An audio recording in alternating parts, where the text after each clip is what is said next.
Hey guys, Mario here. I want to talk to you guys today about the marijuana wars happening here in the Antelope Valley. I wrote an article in the Palmdale Journal, and people have been saying, "Hey, you better watch your back. There's some pretty groundbreaking stuff in there." And it didn't come from me. It came from George Ventura. If you guys haven't followed him yet, you need to follow George Ventura TV.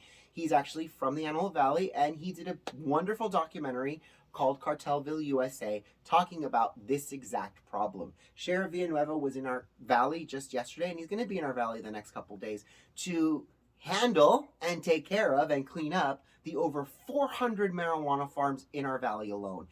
In the last couple days, he's visited 200 farms. 200 farms? I didn't know that there were that many farms. Well, they're not actual farms in the way that you think they are. These farms, what they do is they'll say, "Hey, you're selling your house for what, 400,000?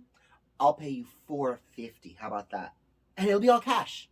And we'll do it outside escrow. You can move out and you're gone. And you'll have it off your hands. You can go and go wherever you want to go. Californians are desperate to get out of California, and you're going to give me X amount of dollars over asking price, cash?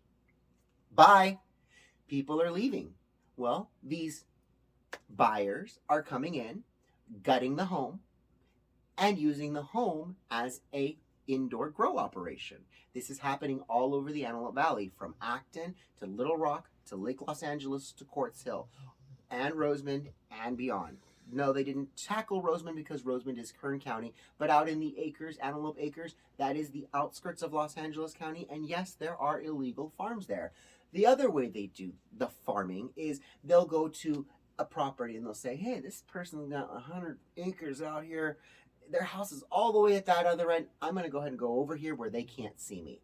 And they set up a grow operation on the corner of their lot. And what'll happen is a neighbor will say, "Hey, Bob, I see you growing something over there on that back 40. And they go, "I'm not growing anything on the back 40. He's like, "Yeah, there's hoop houses out there." Sure enough, the owner goes out there and goes, "Hey, what's going on? This is my land. This is my water. You're stealing my land." And they go, "You better turn around and not come back." And so the landowner goes home, calls the police, and it becomes a big push-pull. This is what's happening. It's not honest people trying to buy land to cultivate legal cannabis. This is illegal operations, literally overrunning the local community for illegal operations. And they're illegal operations in that obviously they're not permitted, they're not regulated, and the labor that they use to harvest their product is also illegal. The labor itself comes from across the border. These cartels, these nefarious entities, not just Mexican cartels, because when you think cartels, you're like, "Oh, just the Mexicans." No, no, no. It's the Chinese, it's the Armenians, it's all of them. They are bringing people through our southern border and moving them from farm to farm to farm in either RVs, or they, you stay there and we'll put a box. We'll put a wooden box for you to stay in. They live in squalor. They harvest the product and they move from location to location, and then they sell the product to the legal dispensaries. "Hey, shh, don't tell anybody where you got it. We'll just say it's OG Kush, you pay me this, da, da, da, da," and it's done. It's all cash. Legal cannabis operations, on the other hand, are being overly regulated by a very zealous State Department who wants to say, "Hey, I'm going to look at your business and I'm going to sit outside your business. I'm going to sit out here for an hour and I see 10 people moved in and out. I'm going to assume that those 10 people spend $50 each because that's about how much we spend in cannabis. And we're going to multiply that times 8 because you're open for 8 hours a day. So 10 people times 8, that's 80 people. 80 people times $50. And now we go taxes. This is how much money you owe me."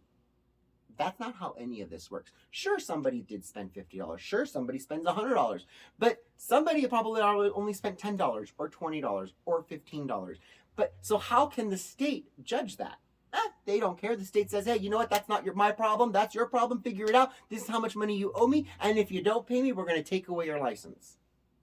This is the problem that the legal cannabis industry is facing in California. You have an overzealous state looking to overregulate them, while the state itself is turning a blind eye to the illegal operations. It's up to the sheriff now to say, hey, this is a problem. The people are complaining. The people are being threatened with bodily harm if they go venture and they try to investigate and they say, hey, what's going on my property? They're being threatened. This is a problem. So the next time someone tells you, oh, it's just weed, you tell them it is not just weed. It is more than weed. It is human trafficking. It is illegal cannabis sales that is actually ruining legal cannabis sales here in California. It's illegal grow operations not being punished while the legal grow operations are being regulated to the point of extinction. I love you guys all. I'll talk to you guys soon. Mwah! Bye, guys.